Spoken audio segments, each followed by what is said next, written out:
Hello guys, welcome to my premiere.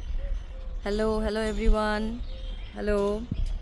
Please do join my channel to watch my premiere. Hello everyone. Here I am, Ujjaini. Please आप लोग join हो जाइए मेरे premiere पे, मुझे अच्छा लगेगा. प्लीज़ জয়েন हो जाइए. হ্যাঁ, সবাইকে হ্যালো. প্লিজ আপনারা সবাই জয়েন হয়ে যান. আজকে আমি প্রিমিয়ারে আছি. চলো, দ্য থিং ইজ আজকে this is my first time premiere. Live তো করেছি আগে, আপনারা দেখেওছেন, বাট এটা আমার প্রথমবার প্রিমিয়ার. আই ডোন্ট নো এক্স্যাক্টলি কীভাবে প্রিমিয়ার করতে হয়, but still I am trying my best যে আজকে আমি একটা প্রিমিয়ার শো করি আর সেটা সাকসেসফুলি করতে পারি. So okay, fine, let's start today's premier. Ajke there will be a mix and match of things. We will talk about certain things, we will interact, okay, and at the same time we'll talk about various things with certain programs, certain cultures, a particular person specially. हम लोग बात करेंगे किसी के बारे में जो हमारे लिए बहुत इम्पोर्टेंट है. आप लोग सबको उनका नाम सुने होंगे, সবাই শুনেছেন ওনার নাম. উনি আমাদের জন্য খুবই ইম্পর্ট্যান্ট. তো আজকে আমরা এখানে শুরু করি. তো আজ আমরা যেটা বলছিলাম, যার ব্যাপারে কথা বলতে যাচ্ছি, তিনি হচ্ছেন আমাদের সবার প্রিয় বিদ্রোহী কবি কাজী নজরুল ইসলাম. আজকে 29 তারিখ. ওনার জন্মদিন ছিল হচ্ছে 11ই জ্যৈষ্ঠ, দুদিন আগে 26 তারিখ. তো আমরা চেষ্টা করেছি ওনাকে আমি চেষ্টা করেছি ওনাকে নিজের মতো করে শ্রদ্ধাঞ্জলি জানানোর. ওনার জন্মদিনে, ওনার 28তম জন্মদিনে আমি আমার নাচের মাধ্যমে ওনাকে শ্রদ্ধা জানানোর চেষ্টা করেছি. তো আপাতত আজকের আড্ডা আপনাদের সাথে ইন্টারাকশান শুরু হোক এটা দিয়েই, একটি নজরুল গীতি দিয়ে আমি একটু শুরু করছি. এটা নিয়ে আমি অলরেডি বলেছি, হয়তো আমার ঠিক এক্স্যাক্টলি মনে পড়ছে না, কারণ কোনো একটা কথাই আপনাদের সাথে শেয়ার করতে করতে আমি এই গানটা নিয়ে কথা বলেছিলাম. যাই হোক, সেটা নিয়ে শুরু করি. যেহেতু বিদ্রোহী কবি, ওনার বিদ্রোহের গান তো আমাদের জন্য ফেমাস, তো সেটাই শুরু করছি. কারা রইল কপাট ভেঙে ফেল করে লোপাট, রক্ত জমাট শিকল পূজার পাশান ভেদি. কারা রইল কপাট ভেঙে ফেল করে লোপাট, রক্ত জমাট শিকল পূজার পাশান ভেদি. পড়িও তোর নিশান বাজা তোর প্রলয় বিষান, ধ্বংস নিশান উড়ুক প্রাচীর প্রাচীর ভেদি. কারা রইল কপাট ভেঙে ফেল করে লোপাট, রক্ত জমাট শিকল পূজার পাশান ভেদি. গাজনের বাজনা বাজা কে মালিক কে সে রাজা, গাজনের বাজনা বাজা কে মালিক কে সে রাজা. কেদে সাজা মুক্ত স্বাধীন সত্য কে রে, কেদে সাজা মুক্ত স্বাধীন সত্য কে রে. হা হা হা পায় রে হাসি, ভগবান পড়বে ফাঁসি, মুক্ত রাশি শিখায় হিন সত্য কে রে. কারা রইল কপাট ভেঙে ফেল করে লোপাট, রক্ত জমাট শিকল পূজার পাশান ভেদি. এইরকম অনেক গান, অনেক কবিতা, অনেক গল্প ওনার লেখা. কবি কাজী নজরুল ইসলাম সম্পর্কে বলতে গেলে অনেক কিছুই বলা হয়. এইভাবে ছোট করে ওনাকে বলা খুবই মুশকিল, কিন্তু আমি তাও বলবো অবশ্যই. কাজী নজরুল ইসলামের জন্ম হচ্ছে চুরুলিয়া, আমাদের বাড়ি আসানসোলের কাছে, বর্ধমান জেলা অবশ্যই. উনি কাজী নজরুল ইসলাম ওনার বাবা মায়ের দ্বিতীয় সন্তান ছিলেন. ওনারা ছিলেন 3 ভাই 1 বোন, উনি ছিলেন দ্বিতীয় সন্তান. তো উনি প্রচুর স্ট্রাগল করেছেন, প্রচুর খেটেছেন, প্রচুর হার্ডশিপসও দেখেছেন. উনি প্রচুর রচনাও করেছেন. ওনার রচনার মধ্যে সবচেয়ে ফেমাস ওনার গান এবং কবিতা, কিন্তু উনি অনেক কিছুই লিখেছেন, যেরকম গল্প, স্টোরি, ছোট স্টোরি, জার্নালিজম করেছেন, তারপরে নাটকের জন্য অনেক সংলাপ, অনেক গান, অনেক কিছুই লিখেছেন. তো ইনিশিয়ালি যখন উনি আর্লি লাইফে, যেটা বলছি আর্লি লাইফে ওনার অনেক স্ট্রাগল ছিল। উনি ইনিশিয়ালি ব্রিটিশ ইন্ডিয়ান আর্মিতে জয়েন করেছিলেন, কারাচিতে পোস্টেড ছিলেন ওইখানে। তখন ওনার শৈশব কেটেছে এইটা জেনে যে এক্সপিরিয়েন্স করব, অ্যাডভেঞ্চার করব, কিভাবে পলিটিক্সে আসা যায় এইভাবে। তারপরে ওনার এক আঙ্কেল ছিলেন, আঙ্কেলের থ্রু দিয়ে উনি অ্যাট্রাক্ট হন খুব গ্রাম বাংলার প্লে বা নাটক বলুন বা কবিতা বলুন, এইসবে খুব অ্যাট্রাক্ট হন। ওই ধরনের শিল্পকে তখনকার দিনে লেটও বলতো, তো ওটা দেখে খুব অ্যাট্রাক্ট হন। তো সেইগুলোতে উনি গান শুনতে শুরু করেন, কবিতা শুনতে শুরু করেন। ওনার সাথে থেকে থেকে উনি অনেক ভাষায় পড়াশোনা শুরু করেন, সংস্কৃত, বাংলা, উর্দু, পার্সিয়ান সব কিছুতেই পড়াশোনা শুরু করেন এবং রচনাও শুরু করেন। উনি ইভেন অনেক প্লেয়ের ক্যারেক্টারের গান, কবিতা, লিরিক্স এই ধরনের লিখেছিলেন। উনি মহাভারতের কিছু চরিত্র, দাতা কর্ণ, শকুনির বধ, এই ধরনের কিছু কিছু প্লে বা নাটক বলতে পারেন, সেই ধরনের নাটক লিখেছিলেন। তাদের জন্য গান, কবিতা সব কিছু লিখেছিলেন সেই পালাটির জন্য। তো ওনার ক্যারিয়ার অনেকটাই ইনফ্লুয়েসড হয় ওনার বাবা কাকাকে দিয়ে। এবার যেহেতু অনেক ছোটোবেলায় ওনার বাবা মারা যায়, উনি নিজের ফ্যামিলিকে অবভিয়াসলি সাপোর্ট করার জন্য ওইখানকার যিনি মসজিদ ছিল সেই মসজিদে প্রোটেক্টর হিসেবে থাকতেন, মৌলভী সাহেব হিসেবে উনি থাকতেন বাবাকে রিপ্লেস করে। যেহেতু কবির 10 বছর বয়সেই ওনার বাবা মারা গেছেন, তাই উনি ওখানে থাকতেন নিজের মা, বোন বা যারা ভাই আছে পুরো ফ্যামিলিকে সাপোর্ট করার জন্য। তারপরে উনি অ্যাট্রাক্টেড হন এই ধরনের আর্ট অ্যান্ড কালচারে এবং উনি লিখতে শুরু করেন। উনি অনেকটাই ছোটোবেলায় আর্মিও জয়েন করেন এবং সেখান থেকে চলেও আসেন। তার কারণ উনি বুঝতে পারেন যে ব্রিটিশরা ভারতীয়দের ওপর, ইন্ডিয়ানদের ওপর অত্যন্ত অত্যাচার করছেন। তো তারপরে উনি অনেক রকম কবিতা লেখেন, অনেক রকম গান লেখেন। তারপরে ওনাকে বিদ্রোহী কবি তকমা দেওয়া হয়। ইসলামে ওনার অনেক লিটারেচার আছে, পার্সিয়ানেও আছে।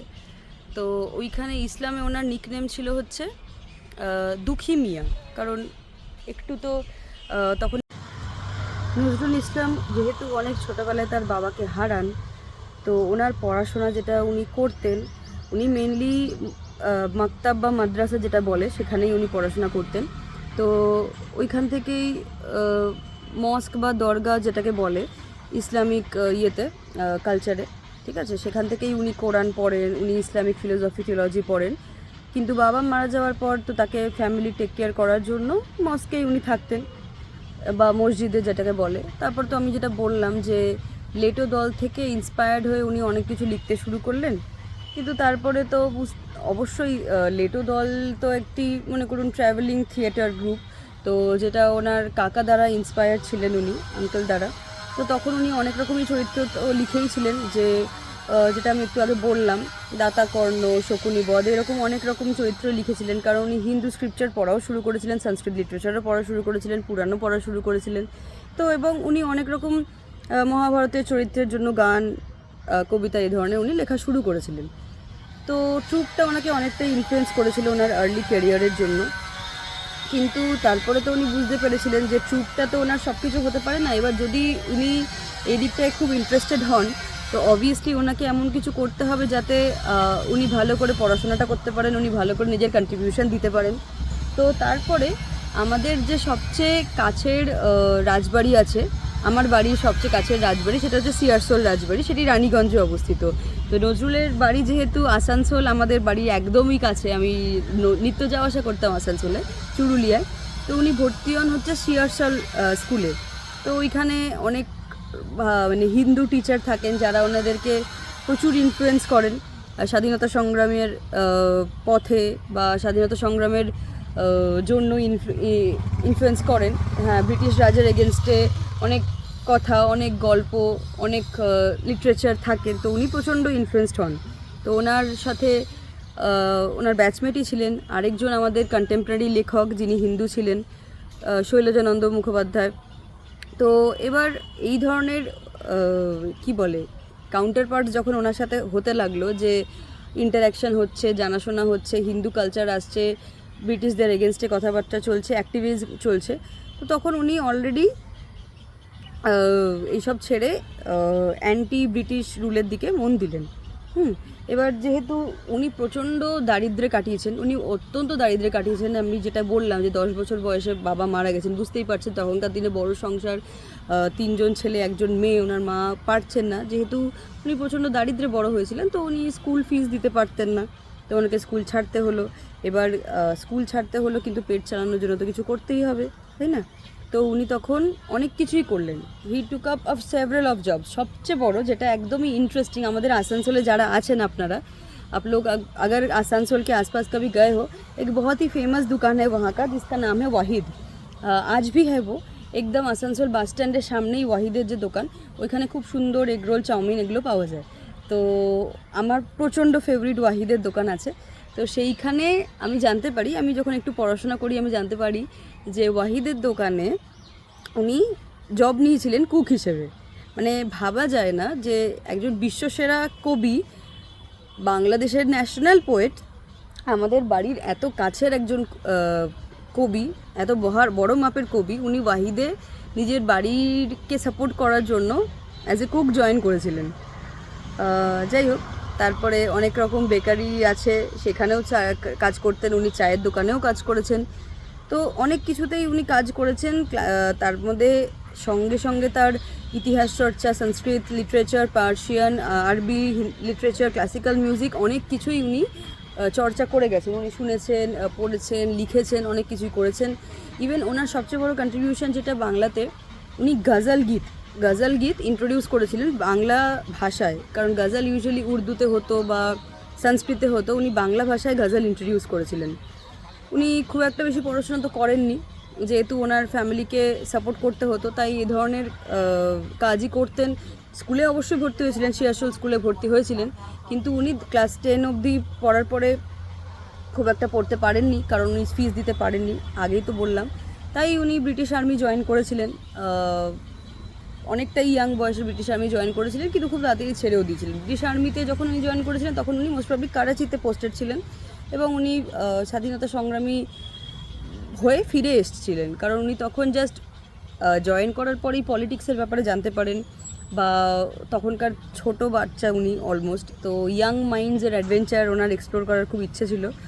তো উনি যেটুকু টাইম সার্ভ করেছিলেন করাচিতে ক্যান্টনমেন্টে, তো তখন খুবই ভালোভাবেই কাজ করেছেন, ওনার প্রমোশনও হয়েছিল, কিন্তু উনি বেশি দিন ওই একই লাইফে স্টিক করে থাকেননি। কারণ বুঝতেই পারছেন, ব্রিটিশকে সাহায্য করা মানে সেটা তো তখন দেশবিরোধী কাজ বলা হতো না, কিন্তু অ্যাকচুয়ালি আমরা তো ইন্ডিয়ান, আমরা তো সব স্বদেশেই চাইছি, আমরা তো চাইছি না যে আমাদের কেউ রুল করুক, আমরা তো কারোর পরাধীন হয়ে চাইতাম না থাকতে। তো অবভিয়াসলি উনি কখনোই চাইতেন না কেউ পরাধীন হয়ে থাকবে। উনি সবসময় রিবেল বা বিদ্রোহী লিখেছেন ব্রিটিশদের এগেনস্টে, এইভাবে সবসময় বলেছেন যে ডিভাইড অ্যান্ড রুল করবেন না, হিন্দু মুসলিম করবেন না। উনি প্রচণ্ড লিবারাল কথাবার্তা, সেকুলার কথাবার্তা বলতেন। কান্ডারি হুঁশিয়ার তো আমরা সবাই জানি, খুব ইম্পর্টেন্ট। ওইখানে একটি লাইন একদম পরিষ্কার করে বলা আছে, যেটা উনি খুবই মানতেন। উনি হিন্দু মুসলিম এরকম কিচ্ছু, কি বলবো, ডিভিশন মানতেন না। ডিভাইড অ্যান্ড রুল যেটা করতেন ব্রিটিশরা, তো উনি এটার একদম ডেড এগেনস্টে ছিলেন। তো ওখানে একটি পরিষ্কার লাইন আছে কান্ডারি হুঁশিয়ারে, হিন্দু না ওরা মুসলিম এই বিদ্বেষে কোন জন, হিন্দু না ওরা মুসলিম এই জিজ্ঞাসে কোন জন।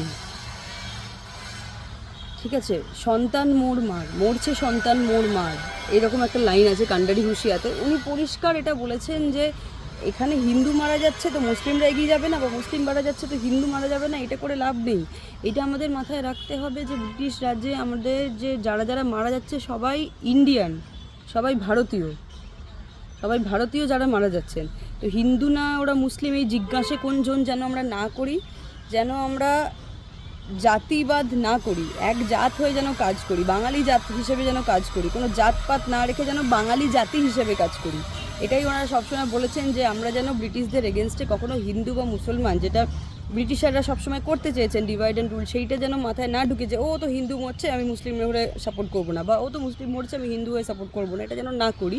করে যেন বাঙালি জাতি হিসেবে বা ভারতীয় একজোট হিসেবে যেন সবসময় রুল করতে পারি, যেন সবসময় লড়াই করতে পারি ব্রিটিশদের এগেনস্টে, যাতে আমাদের মোর সন্তান মোর মার, মরছে সন্তান মোর মার, মানে যারা মারা যাচ্ছে তারা সবাই ভারতবাসী মারা যাচ্ছে, সেটা যেন মাথায় রেখে আমরা কাজ করতে পারি, এই অনুপ্রেরণায় উনি সবসময় দিয়ে এসছেন। কান্ডারি হুঁশিয়ার তো খুবই একজন ফেমাস কবিতা, আমি অবশ্যই সেটা নিয়ে আসছি, আমি এটা নিয়ে পরে কবিতাটা বলবো, কবিতাটা নিয়ে কথাও বলবো। দুর্গম গিরি কান্তার মরু দুস্তর পারাবার, লঙ্ঘিতে হবে যাত্রী নিশীতে যাত্রীরা হুঁশিয়ার। যাই হোক, তো এইখানে ডাক দেওয়া হয়েছিল ভারতবাসীকে যে তোমরা সাবধান হও, যাত্রীরা হুঁশিয়ার হও, আমাদেরকে কিন্তু লড়তেই হবে, আমাদের এগেনস্টে ব্রিটিশরা অনেক স্ট্রং, তাদের এগেনস্টে আমাদের যদি জিততে হয় আমাদের এক হয়ে লড়তেই হবে, তাই না? তো এটাই উনি বারবার করে বলেছেন, এই জন্য এই ধরনের অনেক কবিতা অনেক গান উনি লিখেছেন, এই জন্যই মেনলি ওনাকে বিদ্রোহী কবি বলা হয়। পরে তাছাড়া শুধুমাত্র এইসবই নয়, উনি তার আগেকার লেখক যারা আছে বা সমসাময়িক যে বলা যায়, রবীন্দ্রনাথ ঠাকুর, শরৎচন্দ্র চট্টোপাধ্যায়, অনেকের লেখা খুব ভালোভাবে পড়তেন, ফলো করতেন, এবং উনি ওনাদের সান্নিধ্যে আরও লেখা শুরু করেন, আরও আমাদের ইন্সপায়ার করা শুরু করেন। ওনার গজল এন্ট্রি আমাদের বাংলা সাহিত্যকে অনেকটাই সমৃদ্ধ করে, ওনার গজল গান যেগুলো উনি লিখেছিলেন, সুর দিয়েছেন, উনি লিরিসিস্ট, উনি কিছু কিছু ছোটোখাটো গল্পও লিখেছেন। তো সেই নিয়ে আজকে যদি নজরুল নিয়ে কথা বলতে যাই শেষ হবে না, কিন্তু তাও নজরুল আমাদের জীবনে অনেকটাই ইম্পর্টেন্স রাখে, ঠিক যেমন রবীন্দ্রনাথ ঠাকুর আমাদের বিশ্বকবি রবীন্দ্রনাথ ঠাকুর, কবিগুরু রবীন্দ্রনাথ ঠাকুর, নজরুলও আমাদের বিদ্রোহী কবি, প্রাণের কবি নজরুল। আমার তো অবশ্যই, কারণ আমার বাড়ি আসানসোলে, তো চুরুলিয়ার একজন মানুষ যিনি এতটাই কষ্ট দুঃখ নিয়ে সব কিছু করে গেছেন, নির্বিশেষে কোনো কিছু না ভেবে, তাকে নিয়ে কথা বলার সুযোগ যদি পাওয়া যায় সেটা তো ছাড়া যায় না। যাই হোক, উনি তারপরে অনেক রকম গান লিখতে শুরু করেন, আমাদের অনেক সুন্দর সুন্দর একটা সিরিজ অফ গান আছে যেগুলো নজরুলের সুর দেওয়া, নজরুলের লেখা, যেটাকে আমরা নজরুল গীতি বলি, আজকাল গাই, সেই গানগুলোতে নাচি, সেইগুলো ওনারই সৃষ্টি। উনি আরও অনেক শ্যামাসঙ্গীত সৃষ্টি করেছিলেন কালীকে উদ্দেশ্য করে, ভগবান কালীকে উদ্দেশ্য করে, মানে ওনার শ্যামাসঙ্গীত বা ওনার কিছু কিছু গান আছে দুর্গাপুজোর সময় যেগুলো চলে, স্পেশালি এই গানটা তো আপনারা শুনেছেন, আমার চ্যানেলেও নাচ আছে, জাগো যোগমায়া জাগো মৃন্ময়ী। এই গানগুলো এমনভাবে লেখা, এমনভাবে কম্পোজ করা মিউজিকগুলো, যেগুলো আপনারা শুনলে মানে কি বলবো, হৃদয় পুরো মুচড়ে যাবে, এত সুন্দর ওনার রচনা, এত সুন্দর ওনার লেখা। কখনো বিশ্বাসই হবে না যে উনি হিন্দু মুসলিম এই ধরনের কথাবার্তা ওনার জন্য বলা মানে সত্যি খুব মানে সংকীর্ণ চিন্তাধারা। উনি একজন বিশ্বমাপের কবি, উনি এমন সুন্দর করে আমাদের শ্যামাসঙ্গীত লিখতেন, এমন সুন্দর করে আমাদের পুজোর গান বা ঠাকুরকে উদ্দেশ্য করে গান লেখা, মাকে উদ্দেশ্য করে গান লিখতেন, যে উনি আমাদের সবাইকার খুবই ক্লোজ। তো ওনার জীবন নিয়ে অনেক কিছুই আছে, ওনার অনেক স্ট্রাগল আছে। উনি বাংলাদেশে ঢাকায় মারা যান, ওনার একটু নার্ভের প্রবলেম হয়েছিল, নিউরোলজিক্যাল ডিসঅর্ডার যেটাকে বলে, পিক ডিসিজ বলে। তো ওনার একটু মানুষ চিনতেও অসুবিধা হচ্ছিলেন, সেইভাবেই উনি ঢাকাতেই উনি শরীর ত্যাগ করেন। যাই হোক, ওনার অনেক রকম কন্ট্রিবিউশন আছে আমাদের অবভিয়াসলি লিটারেচারের প্রতি, সংস্কৃত প্রতি, সংস্কৃতির প্রতি। তো সেই সব নিয়ে আজকে আমরা কথা বলছি, অনেকটাই বললাম ওনার আর্লি লাইফ সম্পর্কে। যাই হোক, আরও আছে, আমি সব কিছু নিয়ে কথা বলতে চাইবো, চেষ্টা করব একটু একদিনই কথা বলতে। মেনলি যেগুলো বলার, যে আমার চ্যানেলে কিছু কিছু নজরুল গীতি বা নজরুল গীতির সাথে আমার কিছু কিছু নাচ আছে, সেই নাচগুলোর কিছু কিছু মুহূর্ত বা কোন ব্যাকগ্রাউন্ডে বসে সেই নাচগুলো বা গানগুলো উনি লিখেছিলেন, আর আমি ওনাকে শ্রদ্ধা জ্ঞাপন করার জন্য ওই নাচগুলো পারফর্ম করি, অবশ্যই সেইগুলো নিয়ে কিছু কথা বলবো। তো চলুন সেদিকে যাওয়া যাক। ওনার খুবই পপুলার একটি কবিতা, যেটা আমি বললাম আমি আপনাদের সাথে বলবো, শেয়ার করব এবং সেই নিয়ে কিছু কথা বলবো, সেটি হচ্ছে কান্ডারি হুঁশিয়ার। কান্ডারি হুঁশিয়ার একটি অবশ্যই স্বাধীনতা সংগ্রামের কবিতা। আমি বলছি কিছু কিছু লাইন, অবশ্যই আমার পুরো কবিতাটি মনে নেই, কিন্তু আমি তাও বলছি কারণ এই কবিতাটি আমাদের খুবই ফেমাস, আপনারা সবাই জানেন, তো সেই নিয়ে আমি অবশ্যই বলছি। দুর্গম গিরি কান্তার মরু দুস্তর পারাবার, লঙ্ঘিতে হবে রাত্রি নিশীতে যাত্রীরা হুঁশিয়ার। এখানে অবশ্যই উনি বলছেন যে দুর্গম গিরি, দুর্গম মানে অত্যন্ত কঠিন গিরি ওর পাহাড়। আমাদের সামনে রাস্তা অনেক কঠিন, কিন্তু তাও আমাদের এক হয়ে লড়তে হবে। লঙ্ঘিতে হবে রাত্রি নিশীথে যাত্রীরা হুঁশিয়ার। রাত্রি নিশীথে বলছে এই কারণে, কারণ অন্ধকার, যে কোনো খারাপ জিনিস বা যে কোনো অপ্রিয় জিনিসকে আমরা রাত্রি বা অন্ধকার হিসেবেই বলে থাকি, সেই জন্যই উনি বলছেন যে আমরা যেন থাকি, অ্যালার্ট থাকি। এটা অবশ্যই স্বাধীনতা সংগ্রামের কবিতা, এত সুন্দর করে উনি লিখেছেন প্রত্যেকটা লাইন। দুলিতেছে তরি, ফুলিতেছে জল, ভুলিতেছে মাঝি পথ, ছিড়িয়াছে পাল, কে ধরিবে হাল, আছে কার হিম্মত।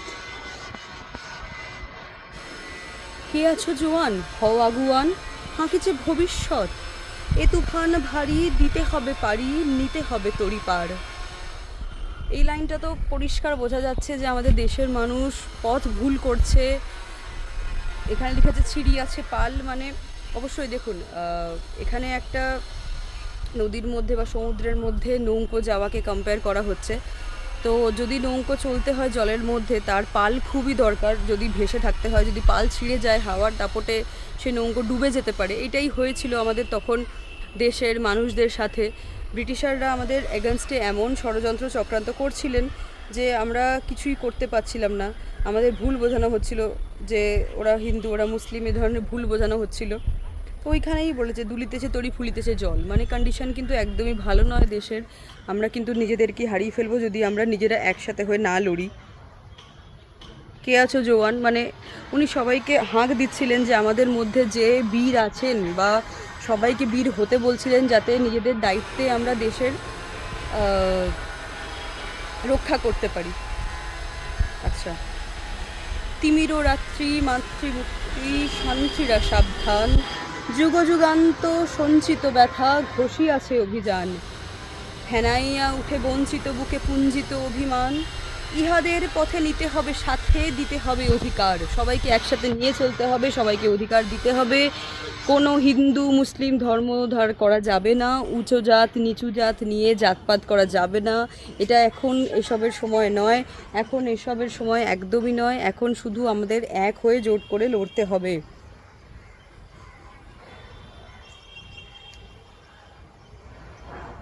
আচ্ছা,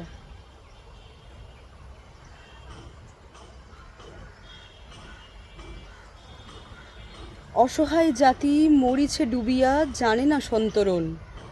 মানে যারা ইন্ডিয়ান ছিল, অবভিয়াসলি আমাদের পূর্বপুরুষেরা, তারা খুবই ইনোসেন্ট ছিলেন। তারা ব্রিটিশদের ছল চাতুরি করে যে আমাদের পুরো দেশের ওপর কবজা করে বসে ট্রেড করা, বাণিজ্য করা, প্রথমে এসেছিলেন বাণিজ্যিক হিসেবে, তারপরে পুরো রুল করতেন ভারতকে।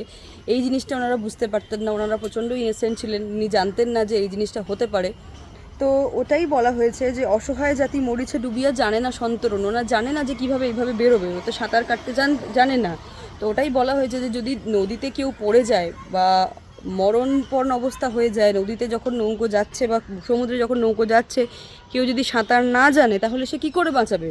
ওটাই বলছে যে অসহায় জাতি মরিছে ডুবিয়া, জানে না সন্তরণ, কাণ্ডারি আজ দেখিব তোমার মাতৃমুক্তিপণ। কাণ্ডারি বলতে কোনো একজন লিডারকে বলা হচ্ছে, যিনি অবশ্যই এটার চার্জ নেবেন যে সবাইকে একসাথে যেন বার করে নেওয়া হয়।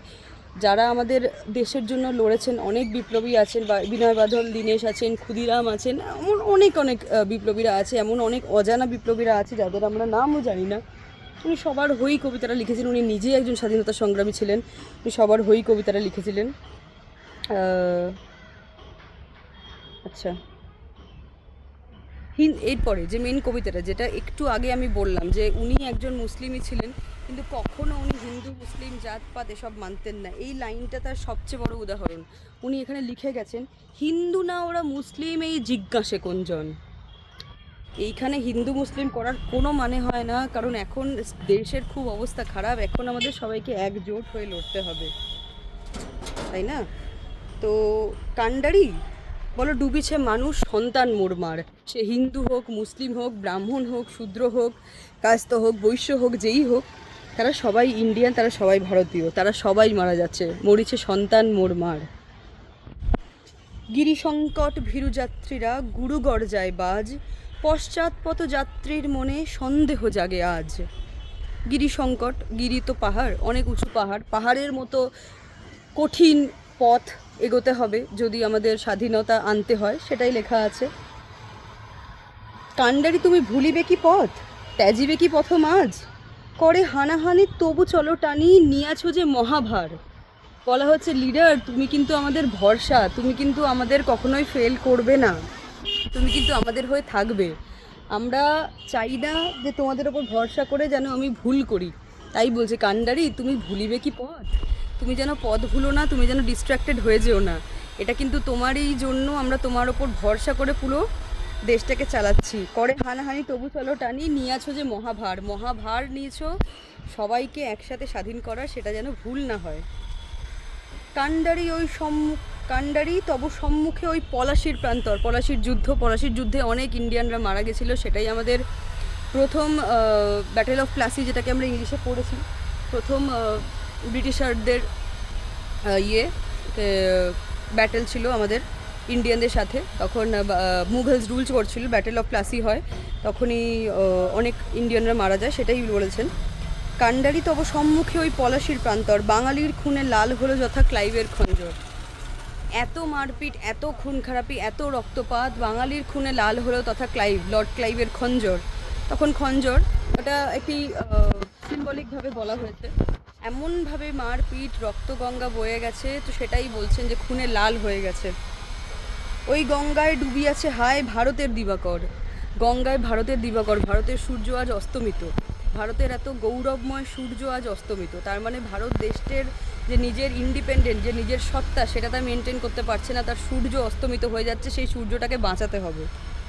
উদিবেশে রবি আমাদেরই খুনে রাঙিয়া পুনর্বার, এটাই আমাদের করতে হবে। যেমন সূর্য, যেটাই আমাদের অত্যন্ত গর্বের সূর্য, এত এত গুণী মানুষজন এই দেশে জন্মগ্রহণ করেছেন, এত এত কন্ট্রিবিউশন তাদের, সবার জন্যই সূর্য, সবাই তার কন্ট্রিবিউশন মাথায় রেখে তার সূর্য অনেক উঁচুতে থাকে, উদীয়মান থাকে। কিন্তু সে ব্রিটিশের এই অকথ্য অকথ্য খুন খারাপির জন্য সে ডুবতে বসেছে। কখন সে উঠিবে? উদিবে রবি আমাদেরই খুনে। কখন সে উঠিবে? যখন আমরা আবার প্রচেষ্টা করব, একজোট হয়ে যখন লড়বো ব্রিটিশদের এগেনস্টে, আমাদের খুনে রানিয়া পুনর্বার, মানে আমাদের রক্ত জল করা পরিশ্রমে একজোট হয়ে যখন আমরা ওনাদের বিরুদ্ধে লড়তে পারবো, তখনই আমাদের ভারতের সূর্য আবার উদীয়মান হবে। ফাঁসির মঞ্চে গেয়ে গেল যারা জীবনের জয়গান, আমাদের ফ্রিডম ফাইটার্সরা ফাঁসির মঞ্চে দাঁড়িয়েও কখনোই ব্রিটিশারদের সাপোর্ট করেনি। তারা সবসময় লং লিভ ইন্ডিয়া, ভারত মাতা কি জয় করে গেছে। তো এটাই বলা আছে, ফাঁসির মঞ্চে গেয়ে গেল যারা জীবনের জয়গান, ওইখানে দাঁড়িয়েও বন্দে মাতারাম, ভারত মাতা কি জয় বলাটা খুব সহজ নয়। আশি অলক্ষে দাঁড়ায়ছে তারা, দিবে কোন বলিদান, তারা বলিদান তো দিয়েছে, তাদের মহামূল্য জীবনের শহীদ হয়ে গেছে আমাদের দেশের জন্য। আজই পরীক্ষা জাতির অথবা জাতের করিবে ত্রাণ, খুব ইম্পর্টেন্ট লাইন। আমরা পরীক্ষা দিতে হবে আজকে, এটাই আমাদের টেস্টিং ফেজ, যে ব্রিটিশাররা যেটা করতে চাইছে ডিভাইড অ্যান্ড রুল, তারা কি সাকসেসফুল হবে না আমরা জাতপাতের ঊর্ধ্বে গিয়ে একজন বাঙালি জাতি হিসেবে লড়বো। এখানে এটাই বলা হয়েছে যে আজই পরীক্ষা জাতির অথবা জাতের করিবে ত্রাণ। আমরা কি বাঙালি জাতি অ্যাজ এ হোল চুজ করব, না জাতপাত হিন্দু মুসলমান উঁচ নিচ করব? উঁচ নিচ যদি করি বা জাতপাত যদি করি এই মোমেন্টে দাঁড়িয়ে, তাহলে কিন্তু আমরা কোনোদিনই সাকসেসফুল হতে পারবো না, আমরা কিন্তু কোনোদিনই ইন্ডিয়ান জন্য ইন্ডিপেন্ডেন্স আনতে পারবো না। তাই আমাদের আজকে পরীক্ষা, যে এত প্ররোচনার মধ্যে এত রকম ডিভাইড অ্যান্ড রুল পলিসি, এত রকম ছলাকলা, এত রকম কৌশল যেটা আমরা ব্রিটিশরা আমাদের সাথে করেছে, এই টাইমে দাঁড়িয়ে আমরা কি ডিসিশন নেব? আমরা তো ইনোসেন্ট, ইন্ডিয়ানরা তো ইনোসেন্ট ছিল, তারা তো এত ছলাকলা অসভ্যতামি যা হোক বলতেন বা কানিংনেস এত তো বুঝতেন না, তারা যাই বলতেন তাদের পরিবারকে সাপোর্ট করার জন্য এটা করতেন। আজই পরীক্ষা জাতির অথবা জাতের করিবে ত্রাণ, এটা আমাদেরই ডিসাইড করতে হবে। আমরা জাতিকে প্রায়োরিটি দেব, দেশকে প্রায়োরিটি দেবো, অ্যাজ এ হোল, না জাতপাত নিয়ে লড়ালড়ি করব। দুলিতেছে তরি ফুলিতেছে জল, কাণ্ডারি হুঁশিয়ার। আবার সেই প্রথম লাইনটা ফিরে আসছে, যে সিচুয়েশন কিন্তু ভালো নয়। দুলিতেছে তরি, যে নৌকোটা আছে তরি, সেটা কিন্তু দুলছে। সেই বিভোর পরিশ্রম করে সেই নৌকোটাকে কিন্তু জলের ওপর ভাসিয়ে নিয়ে যেতে হবে, মানে ইন্ডিয়াকে কিন্তু ইন্ডিপেন্ডেন্ট করতে হবে। অনেক রকম সমস্যার সম্মুখীন হয়ে সেটাকে পেরিয়ে আসতে হবে, অনেক প্রতিকূলতার সম্মুখীন হয়ে পেরিয়ে আসতে হবে। একজোট হয়ে কাণ্ডারি তুমি হুঁশিয়ার হও। কাণ্ডারি মানে লিডার, সে যে কেউ হতে পারে। আমাদের যারা স্বাধীনতা সংগ্রামী ছিল তাদের এগেনস্টে বলা হয়েছিল, তো তুমি হুঁশিয়ার হও। এই ধরনের ওনার কবিতা। আমি কাণ্ডারি হুঁশিয়ার কবিতাটা আমার মুখস্থ ছিল, আমি অবশ্যই না দেখেই বলতে পারতাম, কিন্তু আমি এখানে কবিতা আবৃত্তি তো করছি না। আমি যেহেতু আজকে ছোটোখাটো একটি নজরুল সম্মান দেওয়ার চেষ্টা করছি, নজরুল কবি কাজী নজরুল ইসলামকে সম্মান দেওয়ার চেষ্টা করছি, তাই ওনার রচনাগুলো নিয়ে একটু আলোচনা করছি। তাই হয়তো একটানে যদি বলতাম কবিতাটা আমি বলে দিতেই পারতাম। আপনাদের মনে হতে পারে যে কবিতাটা দেখে দেখে বলছে, কিন্তু সেটা নয়। আমি কবিতাটা জানি, মুখস্থও আছে, দেখে না বললেও পারি। কিন্তু একটা কবিতা অ্যাট এ স্ট্রেচ বলা আর একটা কবিতা 3-4 বার বলা বা দুটো লাইন বাদ দিয়ে বলে আরেকবার করে সেটার লাইনটা বলা, সেটা একটু ডিফিকাল্ট হয়ে যায়। তো আমি চাইনি যে আমি যখন একজন এত বড় মাপের মানুষ বা শিল্পী বা কবি, আমাদের কাছের কবি, তার নিয়ে কথা বলছি বা তাকে ট্রিবিউট দেওয়ার কথা হচ্ছে, সেই নিয়ে কিছু আলোচনা হচ্ছে, সেই নিয়ে কোনো ভুলভ্রান্তি হোক, আমি তাই দেখে বলেছি, ওনাকে কোনো অসম্মান দেওয়ার জন্য নয়। তো যাই হোক, আমি যেটা বলছিলাম, কাণ্ডারি হুঁশিয়ার এই ধরনের আরও অনেক কবিতা আছে যেগুলো আমরা বলে এসেছি, অনেক গান আছে যেগুলো নিয়ে আমি আবার আলোচনা করব, একটু পরেই আলোচনা করব। তো সেই নিয়ে আজকের আলোচনা হবে। আজকের সন্ধ্যা দুপুর যাই বলুন, আজকের সব কিছুই কবি নজরুলের অনারে করা হচ্ছে। উনি আমাদের বিদ্রোহী কবি, বাংলাদেশের ন্যাশনাল পোয়েট, আমাদের ঘরের কবি, আসানসোলের কবি। ইভেন ওনার পরিবারের অনেকের সাথে আমার পার্সোনালি খুব চেনাশোনা আছে। মাসি সোনালী কাজী মাসি যিনি আছেন, আমি ওনাকে আমার মা দিদি বলেন, আমি মাসিই বলি। ওনার সাথেও আমার পরিচয় আছে, আমি পার্সোনালি ওনাকে চিনি, ওনাদের পরিবারকে চিনি। আমার খুবই একজন কাছের কবি, যাদেরকে আমরা খুব একটা হয়তো নিয়ে কথা বলি না, তাই আজকে আমি কথা বলতে চেয়েছি। রবীন্দ্রনাথ নিয়ে অনেক অনুষ্ঠান হয় এখানে, আমাদের একটু কন্ট্রারি আছে অবশ্যই। নজরুল যে ধরনের গান কবিতা লিখতেন সেটা ট্র্যাডিশনাল, রবীন্দ্রনাথ যেভাবে ডিফাইন করে গেছিলেন গান কবিতা বা ছন্দ, সেই ছন্দ বা সুর এতে ম্যাচ করতো না, সেই নিয়ে উনি অনেক অপোজিশন ফেস করেছিলেন। কিন্তু নজরুল রচনা একটি অন্য লেভেলের রচনা, এটি অন্য, যেটাকে আমরা এখন বলি ফোর্টে, অন্য ফোর্টে। তো সেই রকম রচনা রবীন্দ্রনাথের মধ্যে নয়। রবীন্দ্রনাথেরও অবশ্যই প্রচণ্ড ইউনিভার্সাল, রবীন্দ্রনাথের মতো করে শুধু নজরুল লিখতেন না, কিন্তু তাতেও নজরুল কখনো কাউকে অসম্মান করেননি বা কোনো কিছু মেনটেন করেননি। অবশ্যই রবীন্দ্রনাথকে উনি চোখ বন্ধ করে বিশ্বাস করতেন, উনি গুরু মানতেন, উনি মেন্টর মানতেন, রবীন্দ্রনাথকে উনি চিনতেন, অনেক কথাও বলতেন। যাই হোক, রবীন্দ্রনাথ ঢাকার জমিদার ছিলেন, উনি একটু প্রতিপত্তি সম্পন্ন ছিলেন, বাট নজরুল খুবই সাধারণ মানুষ ছিলেন এবং খুব সাধারণ পরিবার থেকে বিলং করতেন। ওনার অত টাকা পয়সা প্রতিপত্তিও ছিল না এবং ছোটো বয়সে বাবা মারা গেছিলেন। সেই আর্লি লাইফ নিয়ে আমরা কথা বলছিলাম। এবার ওনার বিয়ে হয়। আমরা সবাই জানি যে ওনার ওয়াইফের নাম বা স্ত্রীর নাম প্রমীলা দেবী, যিনি একজন হিন্দু মহিলা ছিলেন, স্পেসিফিক্যালি ব্রাহ্ম সমাজের মহিলা ছিলেন। ব্রাহ্ম সমাজ, রবীন্দ্রনাথের সমাজ, ওই সময় বুঝতেই পারছেন জাতের এগেনস্টে গিয়ে বা জাতির এগেনস্টে গিয়ে কিছু করা খুবই মুশকিল ব্যাপার ছিল। কিন্তু প্রমীলা দেবী ওই টাইমে অবশ্যই ব্রিটিশ পিরিয়ডে ফ্রিডম ফাইটারই ছিলেন। উনি একজন হিন্দু মহিলা হয়ে অবশ্যই কাজী নজরুল ইসলামকে বিয়ে করেছিলেন এবং ব্রাহ্ম সমাজের ছিলেন। তো ওই টাইমের সোসাইটির রুলস নর্মস উনি সব কিছু ত্যাগ করে নজরুলের কাছে গিয়েছিলেন। সেই নিয়ে ওনাকে অনেক অপোজিশনে ফেস করতে হয়, কিন্তু তাও ওনারা একসাথেই ছিলেন। সবাই আমরা এটা জানি, কিন্তু আমরা এটা অনেকেই হয়তো জানি না, যেমন আমি জানতাম না, আপনারা হয়তো জানতে পারেন যে ওনার এর আগেও একটি বিয়ে ঠিক হয়েছিল একজন নার্গিস বলে একজন মুসলমান ভদ্রমহিলার সাথে। তার বাড়ি মনে হয় বাংলাদেশের ময়মনসিংহে ছিল, ওটা আমি জায়গাটা ভুল হতে পারে, বাংলাদেশে ছিল। বিয়ে ঠিক হয়, more of A family contract টাইপের, যে ঠিক হয়েছে এখানেই বিয়ে করতে হবে, ফ্যামিলি যারা বলেছে তাদের অনুযায়ী বিয়ে করতে হয়েছে নার্গিস কাউকে। কিন্তু এরকম একটা শর্ত ওনাকে দেওয়া হয় যে বিয়ে করার পরে শ্বশুরবাড়িতে ওনাকে থেকে যেতে হবে, যেমন ঘরজামাই হয়, সেটা ঘরজামাই টার্মটা ঠিক বলবো না, শ্বশুরবাড়িতেই ওনাকে ঢাকায় থেকে যেতে হবে।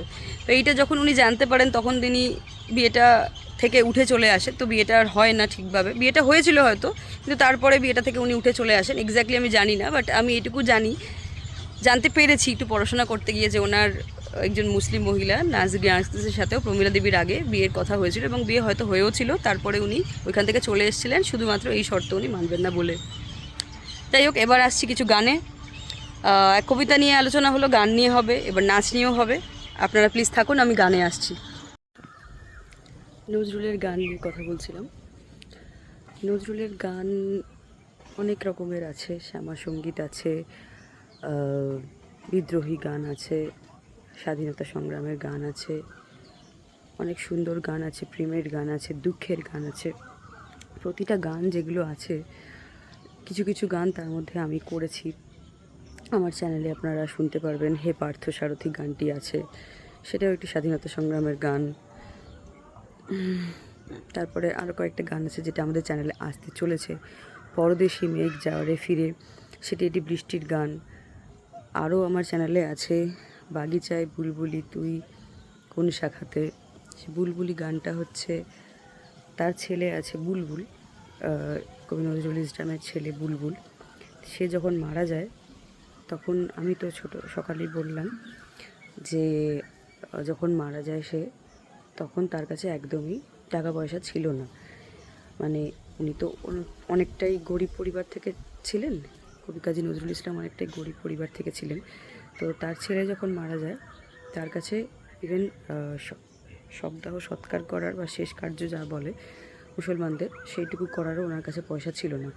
তো উনি পাবলিশিং কোম্পানির কাছ থেকে টাকা চান। পাবলিশিং কোম্পানিরা ওনাকে শর্ত দেন যে আপনি আমাকে একটা গান বা কবিতা লিখে দিন, তখনই তাহলেই আমি কিছু আপনাকে টাকা দিতে পারবো। শুধুমাত্র 150 টাকার জন্য ওনাকে এরকম শর্তের সম্মুখীন হতে হয়। তো উনি সঙ্গে সঙ্গে একটি গান লিখে দেন, বাগিচায় বুলবুলি তুই ফুল শাখাতে, যেটা আমাদের এখন খুবই পপুলার একটি গান। সেই গানটা টিউটোরিয়াল ভিডিও আসবে অবশ্যই আমার চ্যানেলে। নাচের ভিডিওটা আছে চ্যানেলে, আপনারা প্লিজ দেখে নেবেন। টিউটোরিয়াল ভিডিওটি আমার চ্যানেলে খুব শিগগিরই আসবে, বুলবুলির টিউটোরিয়াল ভিডিও। সেটি আমরা সবাই কোক স্টুডিওতে দেখেছি, কতটা পপুলার হয়েছে গানটি। সবাই, আমরা তো অনেকে জানতামই না যেটা নজরুল গীতি, এত সুন্দরভাবে রিমিক্স করে গানটি পপুলার হয়েছে। কিন্তু গানটা যে কতটা কষ্টের, কতটা দুঃখের, সেটা আমরা বুঝতে পারি যখন আমরা গানটার পেছনের যে গল্পটা সেটা আমরা দেখি।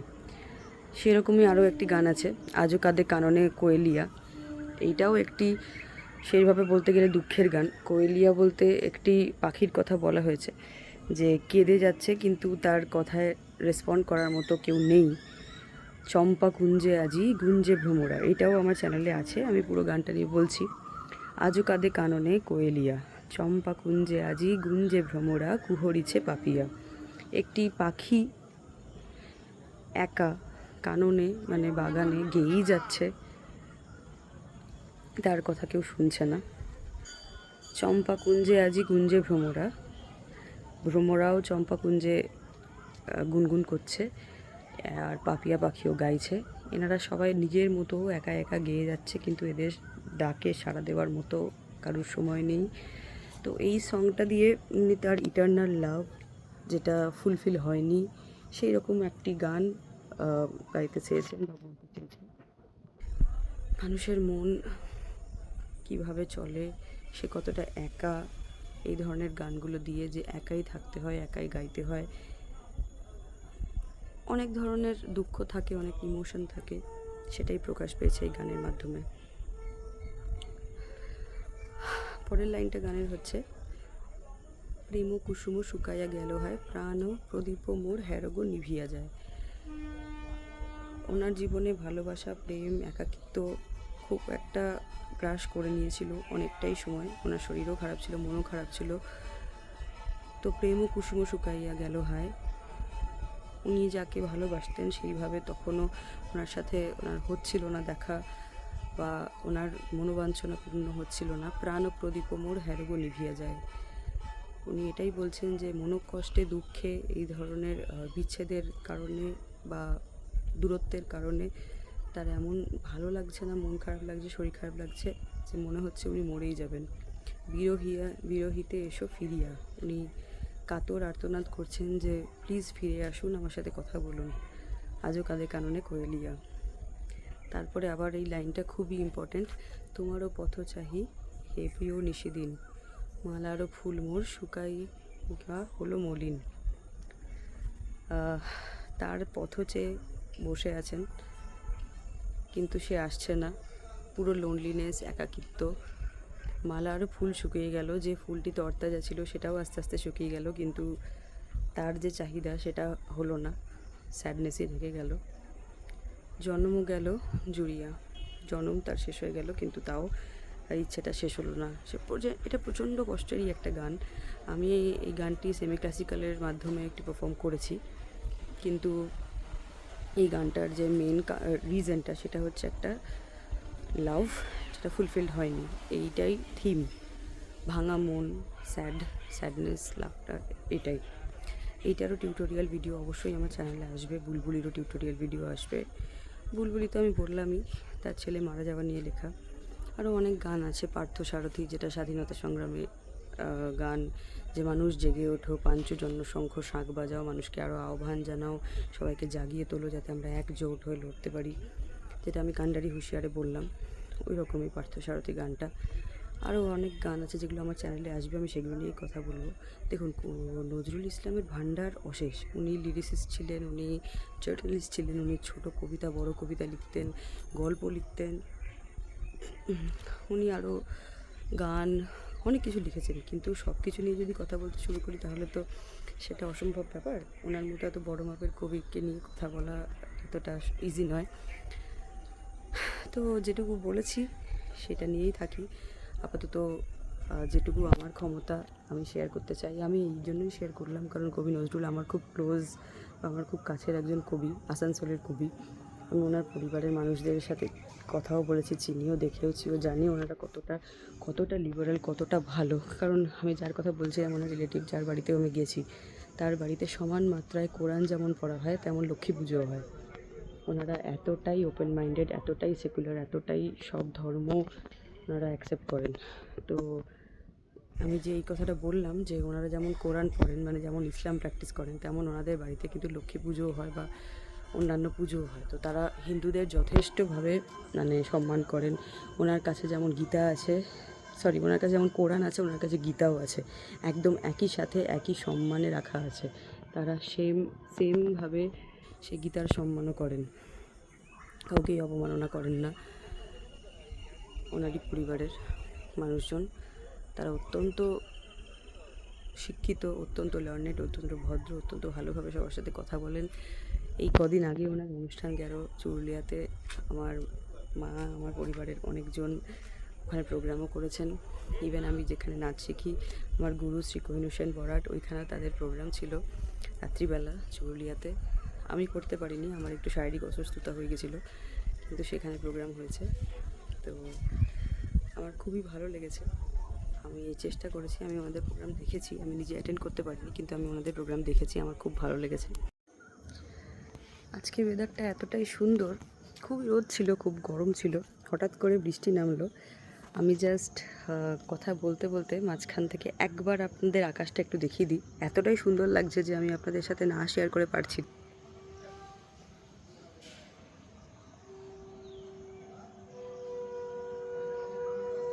পাড়ায় পাড়ায় এখন সবাই সন্ধে দিচ্ছে, সুন্দর শাঁখ বাজছে, আর পরিবেশটা দেখুন এত সুন্দর লাগছে। ছাদটা দেখুন কি ভালো লাগছে।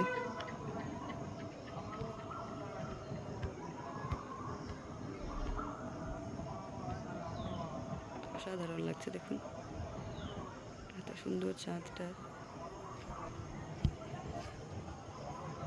কিন্তু এই জায়গার সিনিক বিউটি অসাধারণ,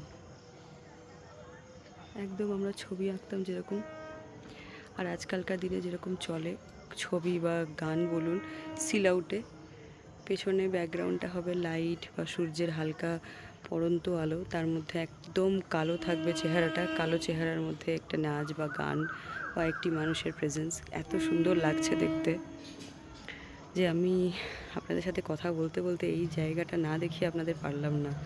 আমি অত্যন্ত মুগ্ধ, মানে নেচারের কত রকমভাবে সৃষ্টি আছে। এদিকটা দেখুন কি সুন্দর চাঁদ, পুরো নীল আকাশ, এদিকটা একটু কালো হয়ে এসছে, আর এদিকটা সম্পূর্ণ লাল একটা আভা। এত সুন্দর লাগছে, এত সুন্দর লাগছে যে ভাষায় এক্সপ্লেন করা যাচ্ছে না, এতটাই সুন্দর লাগছে দেখতে।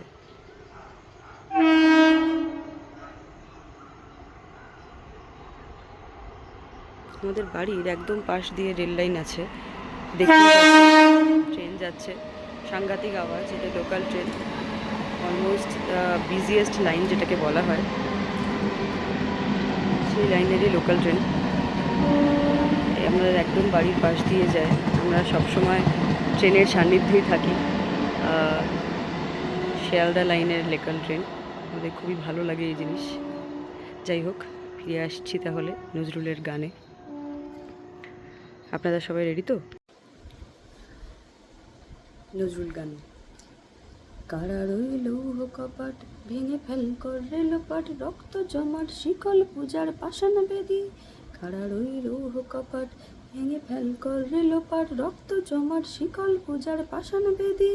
ওরে হো তরুণ নিশান, বাজা তোর প্রলয় বিষান, ধ্বংস নিশান উড়ুক প্রাচীর প্রাচীর ভেদি। কারা রইল কপাট, ভেঙে ফেল করে লোপাট, রক্ত জমাট শিকল পূজার পাষাণ বেদি।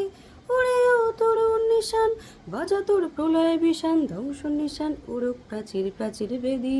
কারা রইল কপাট, ভেঙে ফেল করে লোপাট, রক্ত জমাট শিকল পূজার পাষাণ বেদি। গাজনের বাজনা বাজা, কে মালিক কে সে রাজা।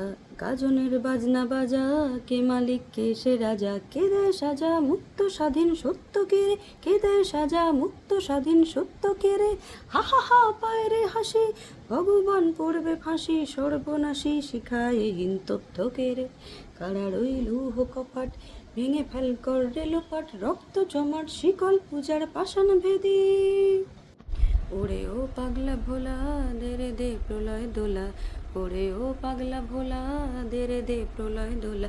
গারদ গুলা করছে ধরে হ্যাঁচকা টানে, গারদ গুলা জোরছে ধরে হ্যাঁচকা টানে। মার হাক হায় দড়ি হাক, কাঁধে নে দুন্দুভি ডাক, ডাক ওরে ডাক মৃত্যুকে ডাক জীবন পানে। কারা রইল কপাট, ভেঙে ফেল করে লোপাট, রক্ত জমাট শিকল পূজার পাষাণ বেদি। নাচে ওই কালবৈশাখী, কাটাবি কালবৈশাখী। নাচে ওই কালবৈশাখী, কাটাবি কালবৈশাখী। দেরে দেখি ভীম কারার ওই ভিত্তি নারী, দেরে দেখি ভীম কারার ওই ভিত্তি নারী। লাথি মার ভাঙড়ে তালা, যত সব বন্দিশালা, আগুন জ্বালা আগুন জ্বালা ফেলু পারি।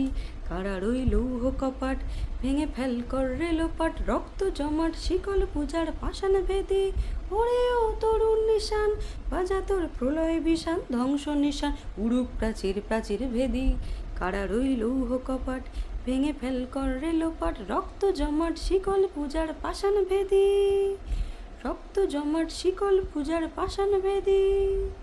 রক্ত জমাট শিকল পূজার পাষাণ ভেদি। তো আপনারা শুনলেন আমার গান, নজরুল গান। আমি একটি গান করলাম, কারার ওই লৌহ কপাট। একটি কবিতা বলেছিলাম, কান্ডারি হুঁশিয়ার। নাচ আমার চ্যানেলে আছে, কিন্তু আমি সেই পার্টিকুলার নাচগুলো, যেমন বুলবুলি, আজও কাঁদে কাননে, এই দুটো আপাতত নাচের টিউটোরিয়াল ভিডিও প্রিমিয়ার করব, অবশ্যই করব। নাচ যেহেতু একটা বড় টাইম লাগে, অনেকটাই টাইম লাগে করতে, তো এই ভিডিওর মধ্যে আমি করলাম না, কারণ প্রতিটা নাচের টিউটোরিয়াল ভিডিও এক একটা স্টেপের করতে গেলে আমার ইন্ডিভিজুয়ালি একটু টাইম লেগে যাবে। অবশ্যই খুব শিগগিরই সেটা আসবে। নজরুল, কবি নজরুলকে শ্রদ্ধা জ্ঞাপন আমার চলছে। এই সপ্তাহটা আমি ওনাকে ডেডিকেট করে নাচ গান আবৃত্তি করছি, আপনাদের সাথে কথা শেয়ার করছি। ও যে গানটা কথা হলো, সেটা নিয়ে আরও কথা হবে। আজও কাঁদে কাননে আমি একটুখানি ছোট করে বললাম যে ওটার বেসিকটা কী, ব্যাকগ্রাউন্ডটা কী, সেদিনকে আরও ডিটেলসে বলবো। বা বুলবুলি যে গানটা আছে, যেটা খুব হিট হয়েছে, সেটা ডিটেলসটা কী সেটাও আরও ডিটেলসে আমি বলবো, যেটা আমি ছোট করে আজকে বললাম। তো সেইটার জন্য আপনারা প্লিজ আমার চ্যানেলে থাকবেন, আসবেন, আমার নাচটা দেখবেন, যেটা চ্যানেলে অলরেডি আছে। আরও নতুন ভিডিও আসছে চ্যানেলে, সেগুলোও দেখবেন। এবার সেই ভিডিওগুলো যেমন যেমন আসতে থাকবে, আপনারা প্লিজ আমাকে সাবস্ক্রাইব করে নোটিফিকেশানটা অন করে রাখবেন। বেল বাটন যেটা আছে, বেল আইকন, সেটা ক্লিক করে রাখবেন, তাহলে সঙ্গে সঙ্গে নোটিফিকেশান পেয়ে যাবেন আমি কোনো রকম কোনো ভিডিও আপলোড করলে। এরপরে আমি খুব শিগগিরই আসছি আপনাদের প্রিমিয়ার নিয়ে। আজও কাঁদে কাননে কোয়েলিয়ার টিউটোরিয়াল আর বুলবুলি টিউটোরিয়াল, দেখি যেটা আগে সময় পাই সেটাই করব। সেই অনুযায়ী আপনাদের আমি কন্টিনিউ রাখবো, আপনাদের সাথে ইন্টারাকশান, আপনাদের সাথে কথা, নজরুল চর্চা, নজরুলকে নিয়ে অনেক কথা, নজরুলের গান বাজনা নিয়ে অনেক কথা। আমার চ্যানেলে আরও কিছু ভিডিও আছে, যেমন জগৎ যোগমায়া, সেটা এই টাইমে আমি করতে এই জন্য চাইছি না, কারণ ওই গানটা আমরা ইউজুয়ালি দুর্গা পুজোর সময় করে থাকি। কারণ দশভুজা 10 হাত এই ধরনের কিছু কিছু কথা আছে, সেটা তো আপনারা গানটা শুনেছেন। তো সেটা আমি নয় এখন করব না, সেটা পুজোর সময় করব।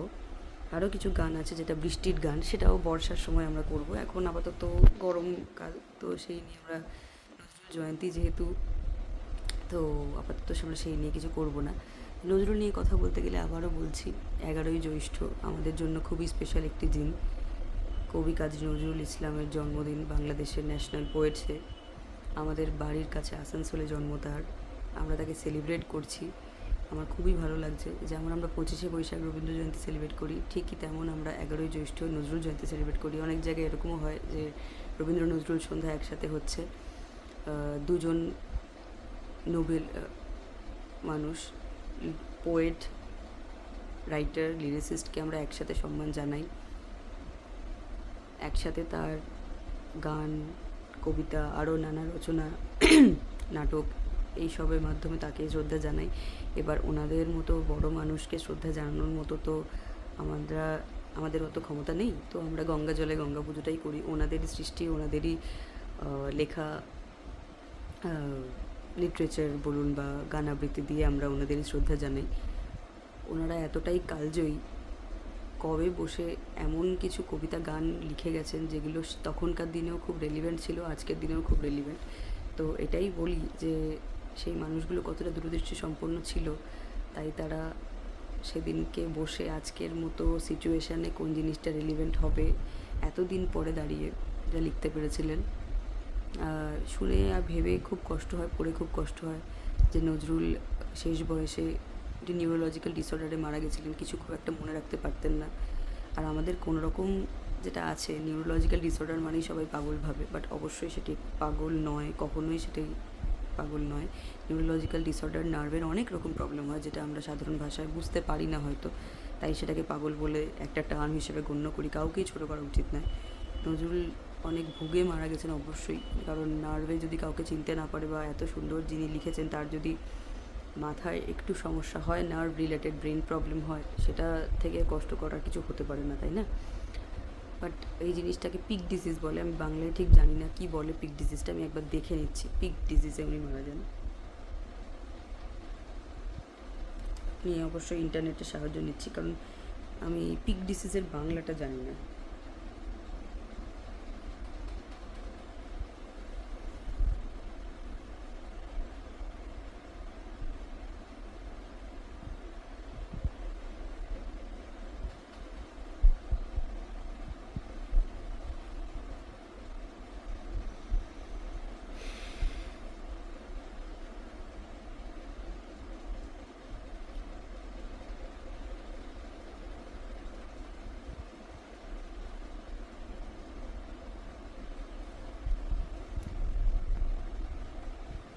আচ্ছা, পিক ডিজিজই লেখা আছে, বাংলায় আলাদা কোনো নাম নেই এটার। আমি জাস্ট এটুকু বলতে পারি পিক ডিজিজ একটি নিউরো ডিজেনারেটিভ ডিসঅর্ডার। ডিজেনারেটিভ মানে আমাদের ডিজেনারেশন হয় যে কোনো অর্গ্যানের। এখানে নার্ভ বা নিউরোলজিক্যাল ডিসঅর্ডার, তো কোনো পার্টিকুলার গ্রুপ অফ নার্ভ যেটা মাথায় থাকে বা স্পাইনাল কর্ডে থাকে, সেই ধরনের গ্রুপ অফ নার্ভের ডিজেনারেশন হয়ে যাচ্ছে, মানে ক্ষয় হয়ে যাচ্ছে। তাতে কি হচ্ছে, অনেক রকম প্রবলেম দেখা যায়, যেটাতে অবভিয়াসলি প্রথম হচ্ছে ডিমেনশিয়া, যেমন ভুলে যায়, সব কিছু মাথায় থাকে না। বা মনে করুন আরও কিছু হতে পারে যে যেটাকে আমরা সাধারণভাবে গোদা বাংলায় যদি দেখি, ওনার কী বলবো ম্যানিফেস্টেশন যদি দেখি, মানে কেমনভাবে হবে, উনি একটু ইনস্টেবল বিহেভিয়ার করবেন, একটু তাড়াতাড়ি রেগে যাবেন, বুঝতে পারবেন না, ইম্পালসিভ হয়ে যাবেন, তাড়াহুড়ো করবেন, কিছু বুঝতে পারবেন না, ল্যাঙ্গুয়েজে ওনার একটু অসঙ্গতি দেখা যাবে কথা বলায়, বা মনে করুন কী করছেন না করছেন ঠিক বুঝতে পারবেন না, ইনকম্প্রিহেন্সিভ হয়ে যাবে, ঠিক আছে? তো এতে কি হয়, ডিমেনশিয়া তো অবশ্যই হয়, আর এটা না একদম যাকে বলে ইরিভার্সিবল, কিওর করা যায় না। দেখুন, নার্ভের কোনো অসুখই সত্যি কথা বলতে কিওর করা যায় না, শুধু সেটাকে ডিলে করা যায়। আপনারা তো এখন শুনেছেন হয়তো কী বলো ওটাকে, অ্যালজাইমার, খুবই পপুলার একটি, সবাই মোটামুটি আমরা জানি যে অ্যালজাইমার্স একটি হয়, ওটাও একটি কিন্তু জেনেটিক ডিসঅর্ডার, নিউরোলজিক্যাল ডিসঅর্ডার। ওটাতে আস্তে আস্তে ডিমেনশিয়া হয়, মানুষকে চিনতে পারে না, অন্যরকম বিহেভিয়ার করে, খুব অ্যাগ্রেসিভ হয়ে যায় মানুষ। কিন্তু নার্ভ এমনই একটা জিনিস যেটা বারবার করে গ্রোথ হয় না। যেমন আমাদের গায়ে স্কিন কেটে গেলে সেটা আবার গ্রোথ হয়ে যায়, বা হাত ভেঙে গেলে সেটা আবার গ্রো হয়ে যায়, হার্টটা ঠিকই জায়গায় চলে আসে। নার্ভ যদি নষ্ট হয়ে যায়, স্পেশালি পেরিফেরাল নার্ভ, যেটা একদম বডির সবচেয়ে সরু থেকে সরুতর নার্ভ যদি ড্যামেজ হয়ে যায়, যেটা ইউজুয়ালি ডায়াবেটিসের ক্ষেত্রে হয়ে থাকে। ডায়াবেটিসের ক্ষেত্রে আমরা সবসময় দেখে থাকি যে অনেক সময় অনেকখানি হাই সুগারের পরে চোখে প্রবলেম হচ্ছে, কিডনিতে প্রবলেম হচ্ছে, পায়ে গোদ মতো হয়ে যাচ্ছে। সেটা শুধুমাত্র এই জন্য কারণ নার্ভ ড্যামেজ হয়ে যাচ্ছে। নার্ভ যখন এন্ড ফাইবারে থাকে, একদম মাইনিউট যেগুলো থাকে, সেগুলো যখন ড্যামেজ হতে শুরু করে সেগুলো আর ঠিক হয় না। নার্ভ কখনো নিজে থেকে আর গ্রো করে না, নার্ভ একবারই গ্রো করে। তো সেই নার্ভটাকে যদি আমরা রিপ্লেস করতে পারি, তো আমাদের অনেক রকম রিপ্লেসমেন্ট থেরাপি আছে, যে বডির অন্যান্য জায়গা থেকে নার্ভ নিয়ে গিয়ে একটুখানি বাইপাস করে গ্রাফটিং করে কেটে ওই জায়গাটা লাগানো যায়, তাতে ওই জায়গার নর্মাল ফাংশন আমরা রিস্টোর করতে পারি। এরকম একটা ব্যাপার আছে। তো সেটা যে আমরা করতে পারি, এবার সব জায়গায় সেটাও পসিবল হয় না। যেমন চোখের নার্ভ সবচেয়ে সরু, বডির আর অন্য কোনো জায়গায় ওই রকম নার্ভ নেই যেটা দিয়ে আমরা রিজেনারেট বা রিস্টোর করতে পারি। তো ওই জন্যই এটা একটা বলা হয়েছে যে ইনকিউরেবল ডিসঅর্ডার, যেটা ঠিক হয় না, নিউরো ডিজেনারেটিভ ডিসঅর্ডার, সেটা আস্তে আস্তে খারাপই হয়। আমরা এখন অনেক মেডিকেল সায়েন্স উন্নত হয়েছে বলে অনেক রকম ওষুধ, অনেক রকম ইঞ্জেকশন, অনেক রকম থেরাপি করে আমরা মেন্টাল ডিসঅর্ডার বা ইলনেস, অ্যালজাইমার জাতীয়, সেটাকে আমরা ডিলে করতে পারি আস্তে আস্তে। গাইডলাইন্স নিয়ে নিয়ে সেটাকে মানুষটাকে ভালো রাখার চেষ্টা করতে পারি, খুশিতে রাখার চেষ্টা করতে, টেনশন ফ্রি রাখার চেষ্টা করতে পারি। কারণ তাদের জীবন থেকে অনেক কিছু ওমিট হয়ে যায়, তারা বুঝতে পারে না, তারা নিজেদের এনভায়রনমেন্টের সাথে রিলেট করতে পারে না। আমরা যদি তাদের সাথে হেল্পফুল অবস্থায় থেকে তাকে মনে করানোর না চেষ্টা করে, সেইটাকে নিয়েই আমরা তাদের ভালোবেসে অ্যাকসেপ্ট করার চেষ্টা করি, তো সেটা অনেক নর্মালাইজ হয় সিচুয়েশন। তখনকার দিনে এসব তো ছিল না। তো যাই হোক, এটা নিউরো ডিজেনারেটিভ ছিল, আর তখন ওনাকে সামলানো কেউ ছিল না, অবশ্যই পাগল বলা হয়েছিল, বুঝতে পারতেন না। এরকম করে ওনার মাথার যে দুটো লোব হয়, ব্রেনের লোব, সেগুলো শ্রিঙ্ক করে গেছিলেন, আরও অবস্থা খারাপ হয়ে যায় ধীরে ধীরে। এইভাবেই উনি সত্যি কথা বলতে মারা যান। খুবই খারাপ লাগে। যাই হোক, ওনার অনেকটাই বিহেভিয়ার, ল্যাঙ্গুয়েজ চেঞ্জ হয়ে গেছিলো। ইউজুয়ালি এগুলো বয়সকালীন কথা, কিন্তু তখনকার দিনে যেহেতু মেডিকেল সায়েন্স অতটা উন্নত ছিল না, অনেকটা কম বয়সে, ধরে নিন 35-40 বছরে এই ধরনের জিনিসপত্র হতে পারতো। ওই আর কি। মেডিকেল টার্মে আমি খুব একটা বলছি না, আমি জাস্ট সেটাই বললাম যে উনি খুব একটা ভালোভাবে নর্মালি লাইফ লিড করে মারা যাননি, উনি অনেক কষ্ট পেয়েই মারা গেছেন। তো যাই হোক, আজকে যেটুকু পারলাম ওনাকে শ্রদ্ধা জ্ঞাপন করার চেষ্টা করলাম। 11ই জ্যৈষ্ঠ 2 দিন আগেই গেছে, সেই অনুযায়ী তার রেস্টে নেই, আজকে ওনাকে আমার তরফ থেকে শ্রদ্ধা জ্ঞাপন করার চেষ্টা করলাম। অনেক ভুল ত্রুটি আছে, অনেক ভুলভাল কথাও হয়তো আমি বলে ফেলেছি। আমি যেটুকু বলেছি আমার সীমিত নলেজ থেকে, যেটুকু পড়েছি, যেটুকু একটু আধটু জেনেছি, শুনেছি, তার সেই বেসিসেই বলছি। যদি আপনারা কেউ দেখেন যেখানে আপনার মনে হচ্ছে যে আমি অবশ্যই এই কথাটা ভুল বলেছি, আমি ক্ষমা প্রার্থী, আমাকে প্লিজ ক্ষমা করে দেবেন। প্লিজ আমার দোষ নেবেন না। আমি শ্রদ্ধা যাপনই করতে চাইছি, কাউকে ইনসাল্ট বা অপমান করার জন্য বা কাউকে হার্ট করার জন্য কোনো কিছু আমি বলিনি। যদি আমার কোনো কিছু খারাপ লেগে থাকে প্লিজ আমাকে ক্ষমা করে দেবেন, আমি চেষ্টা করব।